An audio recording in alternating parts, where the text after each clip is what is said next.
join me in welcoming a wonderful guy, David North with Sedgewick Insurance.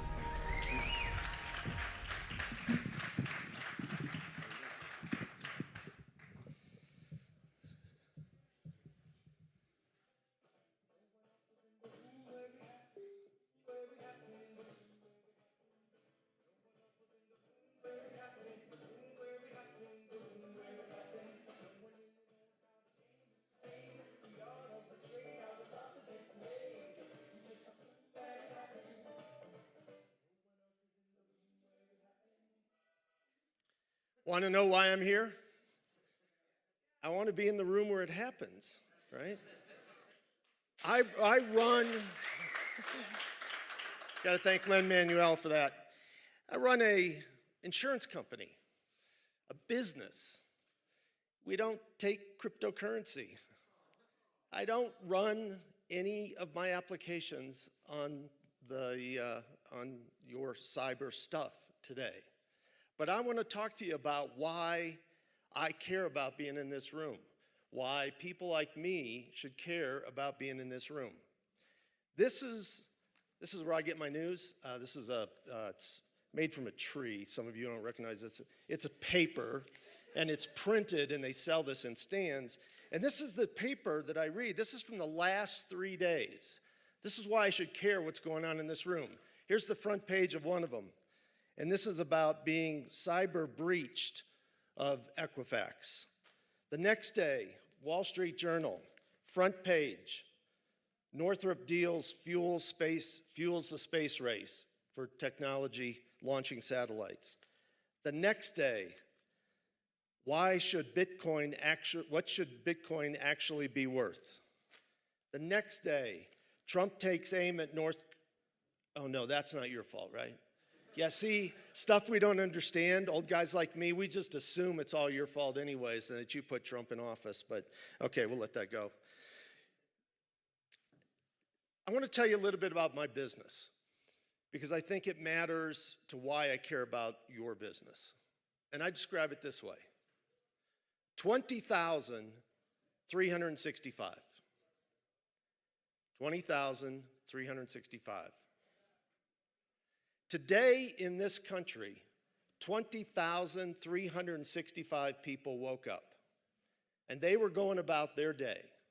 They were going to go to work, or go to school, or come to a conference, or do whatever they were going to do. And sometime today, each of those 20,365 people, something is going to happen to them. They're going to get in a car accident. Their house is going to catch on fire. They're going to get injured at work. They're going to find out they're pregnant, or they're going to find out they have cancer. And by the end of today, each of those 20,365 people are going to talk to somebody at my company, and they're going to tell them it's going to be okay. That the promises that were made with an insurance policy for the day that came today are going to be made. Those promises are going to be made. And that's what we do for a living. There's other ways. And think about this from the insurance industry. I'm going to read you a paragraph. Insurance is a contract between an insurance company and insured, either an entity or an individual. The insured must have an insurable interest to protect, and the insurer agrees to indemnify the insured for the covered loss. Coverage is based upon the terms of the contract, definitions of those terms, application limitations, and exclusions to coverage. The insurer owes a duty of utmost good faith, but assumes the application is opaque, complete, and subject to verification. Now, I've only been here for a couple of days, but you tell me, does that sound like something that a smart contract could fix and make better?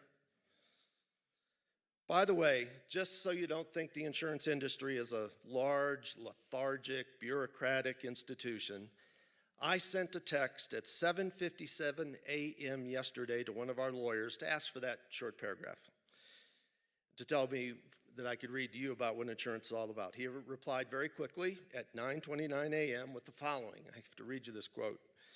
I will have something for you by the close of business on Monday. In the world of business, a request on Friday morning with an answer on Monday, close of business, is responsive. That didn't quite work for what I was trying to do here. So I shared with him another concept in business. It's called an org chart. And I reiterated my request to him, and 27 minutes later, I had the paragraph that I just read to you. So sometimes it works. Anyways, so I've struggled a little bit when my friends asked me to come here and talk with you for a few minutes about insurance and business and how this could all affect what we do. And I'm not a technologist, and I'm not a social scientist. I'm not a financial guru about cryptocurrency. But I do realize that technology and the movement of technology is changing the world completely. I would say to you, even in this room, that blockchain is not the thing, but it is the next thing. In my lifetime, I've seen the development of mainframes and laptops, and 1981, something called MS-DOS, and the internet, and then the cloud, and now blockchain. The pace of change in our industry is incredible. I look back at what happened in the last election, the most previous election, and if you recall back 8.5 years ago when President Obama was elected, there was a huge buzz about the technology that was going to occur. And I look back, and President Obama at the time, the number of Twitter followers that he had was 118,000. And he had Facebook followers of about 2 million. The big technology thing that occurred when he took office, if you remember, was he had his own personal BlackBerry. And he texted people himself. And the world was going, oh my God, the president is going to use technology directly. He's going to send texts. And they ultimately ended up with the president giving up his BlackBerry, and he did not text the rest of his presidency. Trump won the election, and he had 38.8 million followers on Twitter. There's no sign in sight that he's going to stop with his texts. There's a concept in business that has been around for a while. A guy by the name of Michael Hammer from MIT is sort of attributed with it in 2010. And the concept is very simple. It's better, faster, cheaper. And in the earliest days of my business career, we talked about better, faster, cheaper, and it was a very simple concept. You just had to pick two, and you could start a business. If you were better and faster, you didn't have to be cheaper because people would pay for it. And if you were faster and better, you could be very expensive. You could see you could apply either of those. And if you had high quality and you were very expensive, you could be slow. People will wait for it. And the world was very tolerant of those three. We were in an era where manufacturing was the big thing. So it took time and quality mattered. And then we moved into a different era. And competition and marketing took over. And CEOs like me and marketing people started to realize that you actually could maybe get all three. You could be better, faster, and cheaper than your competition. And certainly you had to say you could. And then the era of technology came. And when technology started to take over the business environment and we started adopting it across the board, where speed and innovation were the fundamental elements of what we were doing in business, we realized we had to be all three. We had to be better, faster, and cheaper. And in the blockchain world, what I'm learning is the blockchain probably adds a third dimension to it, a dimension of culture, a generational issue of the way you talk about the technology. The stuff you are messing with matters to me. It doesn't matter to me because it's cooler, or because it's free, or because you might have a social experiment to change the way the world operates. It matters to me because I think your technology could take my company out. It could take my company out if I don't pay attention. Blockchain is not just technology. It's not a social phenomena. It's not a platform for financial system independence. It's all of that. If it were just technology, if it were just one more cyber-proof or better cyber platforms for us to run our business, I wouldn't be here. It wouldn't be on the CEO's desk. I would have had a technology guy here, and we'd be paying attention, and we would adopt some of it, and we'd buy the code and make some programs. But it's more than that. I think the blockchain is slang for a movement embodying a way of thinking that the status quo is nowhere near good enough. That better, faster, cheaper really means best, fastest, and free. You want the blockchain and cyber cryptocurrency to change business? It probably doesn't start with killing CEOs of major banks, shutting down the Fed, and stopping all government regulation. The pace of change is fast, but there's an evolution to change, even if it starts with a revolution. Change does involve human behavior. This fourth dimension, this cultural aspect to the technology that you're bringing to the world, at least for now, matters in how it plays out to human beings. The disruption caused by technology doesn't generally mean that the underlying thing will go away. It may disintermediate it. It may accelerate it. It may increase its efficiency. It may improve its effectiveness. But the concept of applying to technology to business still means the something is still there. And if that is still there, someone has to adopt the new process and someone has to agree to use it. You are smarter and you are faster than we are. You are also more expensive. You're also not immune from cultural differences. We're learning that your generation thinks and acts differently, and as a result, how we lead has to change. In the 90s, we taught managers a simple thing. You had to know the questions to ask, and you could be a good manager. In the 2000s, things changed, and we realized that leaders had to know the answers to questions. And so leaders provided answers. And now we know that the pace of change is so fast that it's not enough to have the answers to the questions.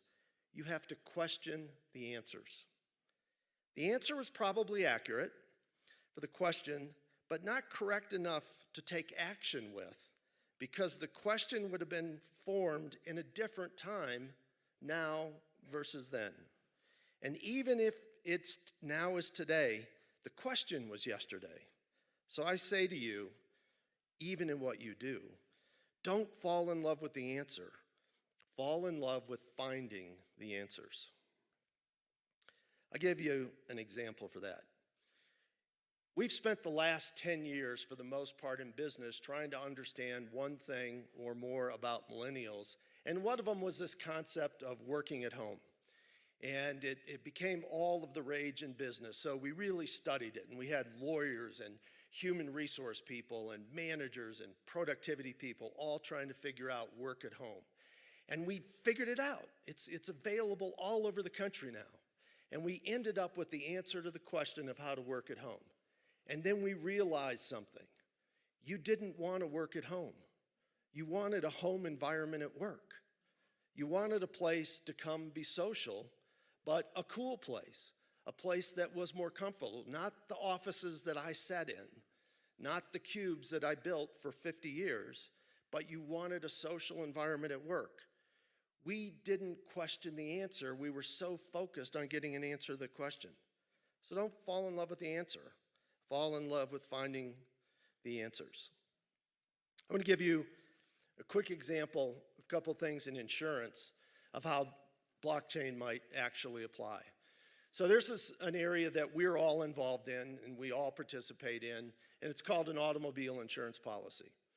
And if you went to buy a car anytime recently, you know that one of the things that you have to do before you can actually buy the car is prove that you have insurance to buy the car that you don't yet own. You've got to prove you have insurance.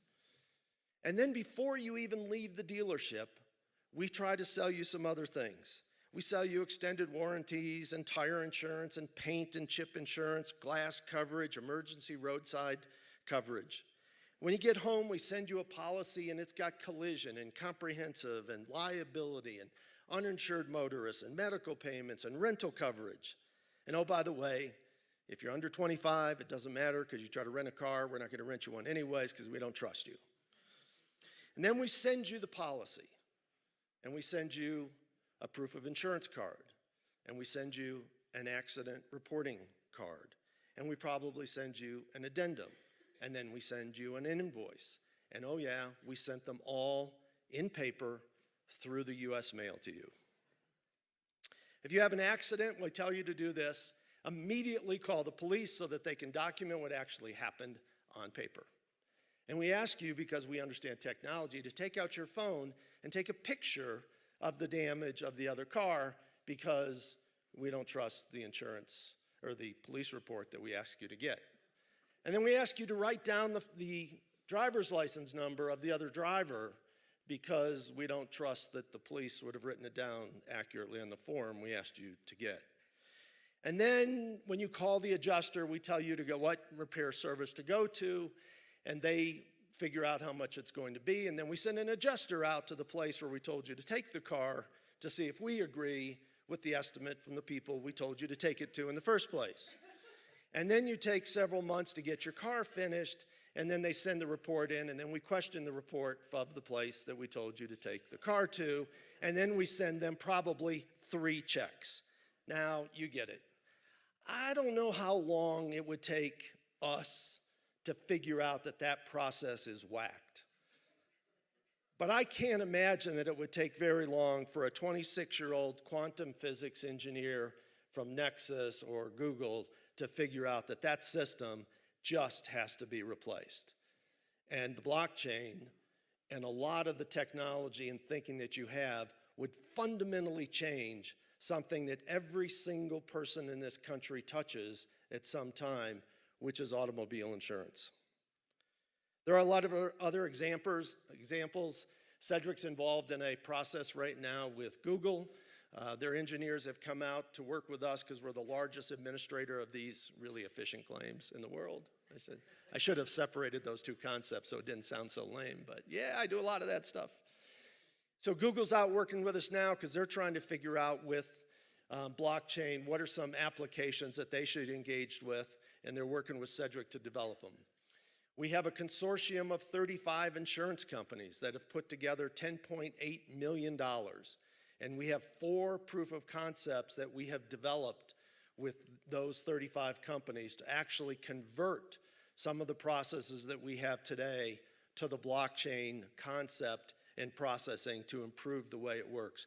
Your thoughts are becoming reality for business today.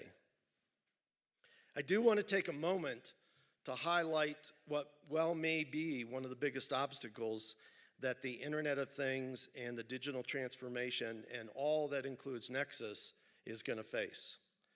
1/4 of our citizens in this country do not have access to the web. 3/4 of those people are in urban settings in the cities that we have all around our country. We are creating more segregation as a result of our passion for openness and access to all with the access to the internet. It's not an issue whether someone has access to cryptocurrency or can transact commerce. It's more basic than that. Not long ago, when our kids went to school, they were all equal when they left. They had a book, and they had a pen, and they had a paper, and they had access to a library, and they could do their homework. And they would go about that, and the better would rise. Today, with 1/4 of our country not having access to the internet, we are creating a separation, a digital literacy issue in this country that disadvantages by design, by effect, 1/4 of the population because they just can't do their homework the way the kids who have access to the internet can. The gap that's being created in the development of minds and the ideas resulting from that fact is significant. And it's a digital divide that as we create these technologies and these conversations, we can't forget that they don't exist if the society does not have access to the internet. I also want to note, you are way too white and you are way too male as I walk through your meetings here. The world is more gender diverse and more ethnically diverse than your rooms are filled with. You need to reach out. You will benefit from a more diverse, inclusive set of minds. You're also going to be followed by a new generation. And by the way, you guys are no piece of cake. The good thing when we were trying to figure out, my generation was trying to figure out yours, is that you were expressive. You told us, the generation before you told us what they wanted and we did it. You were not that expressive. You expected that we would understand what you want, need, and deliver it. But you didn't think you needed to tell us what you want and needed. We had to figure it out. I would tell you that the next generation is going to be worse. When we talk about communications, just remember about how your message is communicated. My dad, his generation, the communications were simple. He wanted a letter in writing with a signature. It's how he believed what he learned.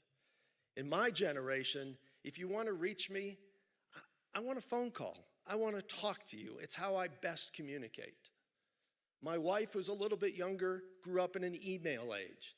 And she has a hard time figuring out why she should have to take the time on the phone to talk to somebody when you can just send her an email. And my daughter grew up in the Twitter age, and so she's texting more people all at once. And the generation after her is working in a communication area that it's no longer one-to-one or one-to-few, it's one-to-all. And communications are changing dramatically. If you think about the audience of which your technology needs to be adopted by today in business, in 2016, the Fortune 100 CEOs, on the average, were in their job only 6 years. That's on the average. They're 59 years old, they're male, they're white, they're educated with masters and bachelors in business. There's only 9 of them, by the way, that are female. None of them are under 30 years of age. There are only 5 of the 100 of them that are of people of color. 1 of them has a doctorate. 9 of them have financial backgrounds, and only 2 have technology education. You may not like that, and it may spark you to walk out of this room and say, that's the problem. It's the man that caused all the problems. But for now, we control the world of business that you want to change. Ignore them and believe that it's all about you, and change will happen. But if you understand your enemy, your opportunity, your most hungry audience for a new and better idea, and change will happen even faster. Understanding each other is critical to changing business or our society for that matter. The next generation will not think like you. They won't see how you change the cloud to blockchain or the monetary system to cryptocurrency. And most disheartening, they won't care. They will care about something, and it will be amazing, and it will be scary to you, and it won't make much sense. But let them in the room with you. The room you are creating will change business. It will change our society, and we want to be in the room with you when it happens. The room needs you and me and her and them. Thank you for letting me be in the room with you today.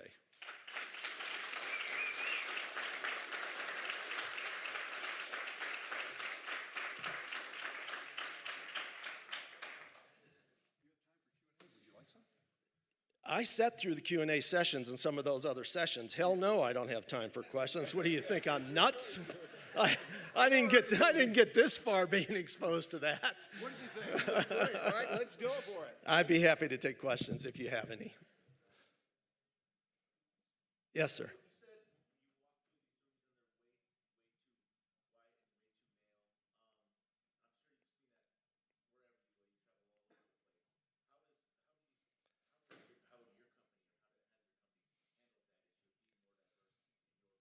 Yeah, so the question is that I've walked through the rooms and made the observation of being that the rooms were too white and male, and that I've probably seen that in our business and industry in general, and absolutely that's the case.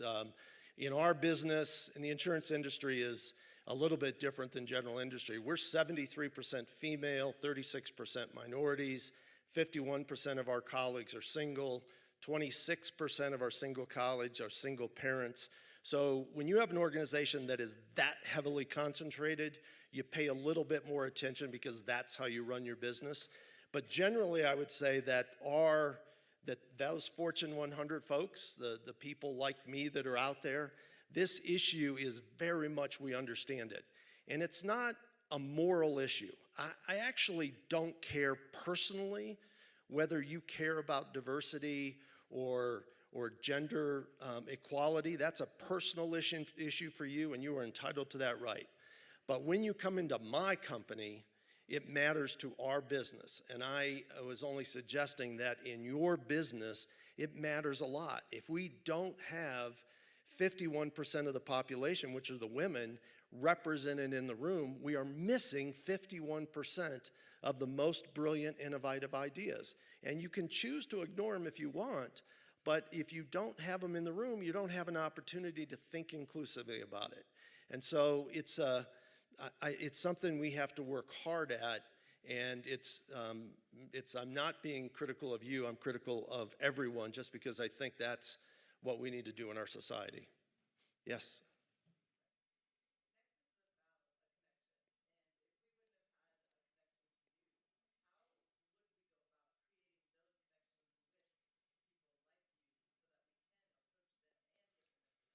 Yeah, it's a good question. The question was that I happened to be here today because Jacinda was kind enough to invite me, and so we had a connection.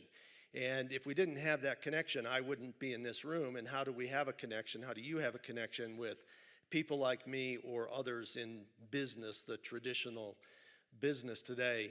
By the way, I haven't got to go to a conference where I didn't have my shirt tucked in a long time. It's kind of cool. I like that. No, we might have a new dress code at Sedgewick, though. We'll see what happens. I would say that it's as much you reaching out as it is us reaching out to you.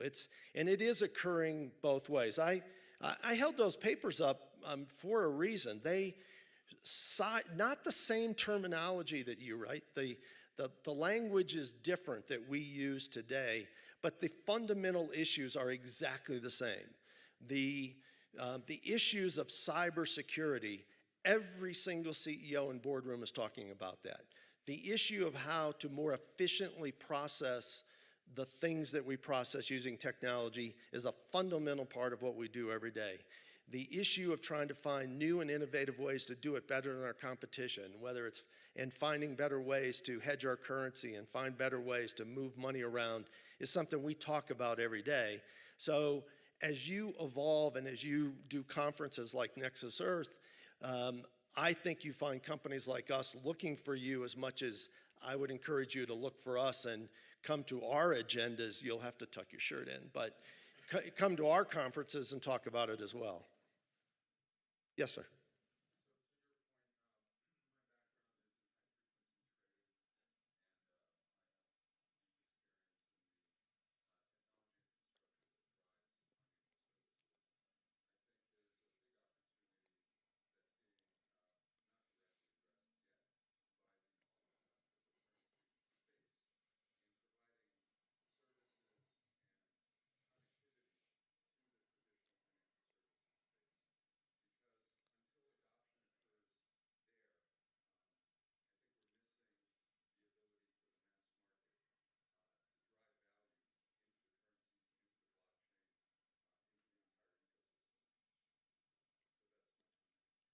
I think everybody probably heard your comment.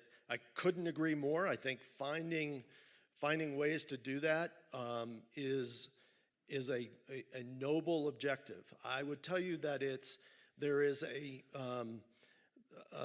gap between today, not just in the reality of cryptocurrency and it becoming a main way of transacting business.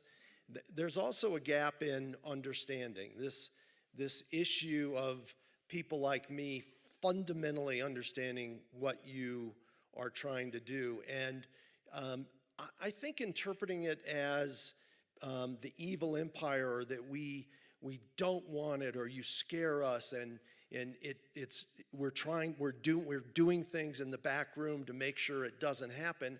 I think mostly you'd be wrong. I don't hear those conversations. I think most of the conversations, we just don't understand it, and it scares us a little. And there's phrases that you use, generally, about that the blockchain is cyber-proof, that the cryptocurrency world allows transactions that are free and unencumbered, and those concepts bother people like me. I have to admit, I go, well, if they're all free, how are you going to make any money? And you created cyber blockchain to replace the cloud because you were sitting in a garage doing it, and why isn't there somebody down the street thinking about how to hack you? And I think you're better. I just think that the lexicon has to change a little bit so that we find common paths. Sir.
I appreciate that. I want to repeat what he said. He said, I'm a diamond in the rough.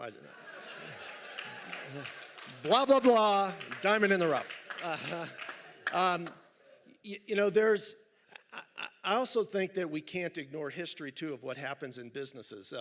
Businesses have this, particularly successful ones, the ones we quote, the ones we think about, the ones whose names, Jamie, what's his name, that catches a lot of grief. These are, I know his name.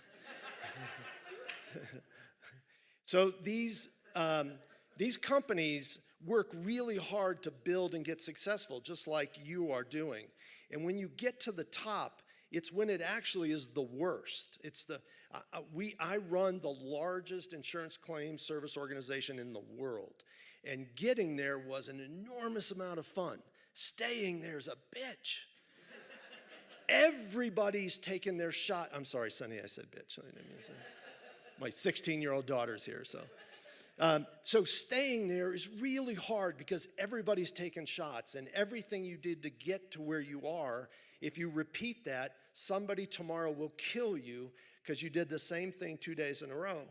And so I think these companies are, they're talking about it. They're maybe not out loud, not bloggers. There was a book that was written in the insurance world and in the business world called Good to Great. I don't know how long ago it was written, 20 years ago or something. And it was the #1 New York best time seller, and you can still buy it today. Not one company that's named in that book that Peterson did of Good to Great that was epitomized as the best in the country exists today in their own name. They're all gone. And so businesses are not trying to be obsolete, but they're trying to stay where they are. And we are, and I don't know how better to say this to you. You don't scare us, you just scare us a little. You don't scare us like, I'm going to do everything in my power to make sure that cryptocurrency never exists. I'm going to keep running my business really hard because I got a lot of people attacking me, and I got to learn about you and 16 other things. And You know, I promise you, I would not be here. That logo would not be here. I would not have written that check if I didn't think you had something. And I think I have a lot of peers that feel the same way. But it's going to evolve. It's not going to occur as a revolution. It's just not going to happen. But I think it's going to happen. I think for some of us, it's going to happen sooner rather than later, and we're going to win, and we're going to stay on top. Yeah. Sure.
Yeah.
We have 5 minutes.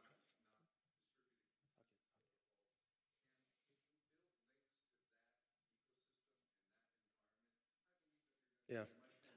I think that's what Jacinda was talking about too, about where we have to reach out to each other. And an observation of just one thing as well, I would be, it's easier for me as one person if blockchain and Bitcoin or cryptocurrency were not always linked in the conversation, because some of us get confused as to whether Bitcoin is really the only reason for the blockchain.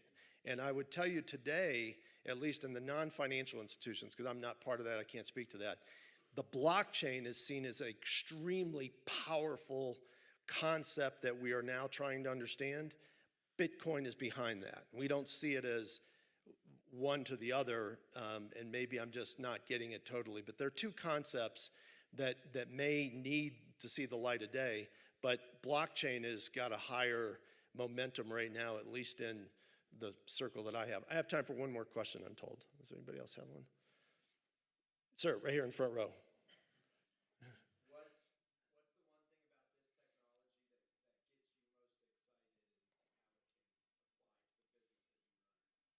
So the question, what's the one thing about this technology that gets me excited about the business I run?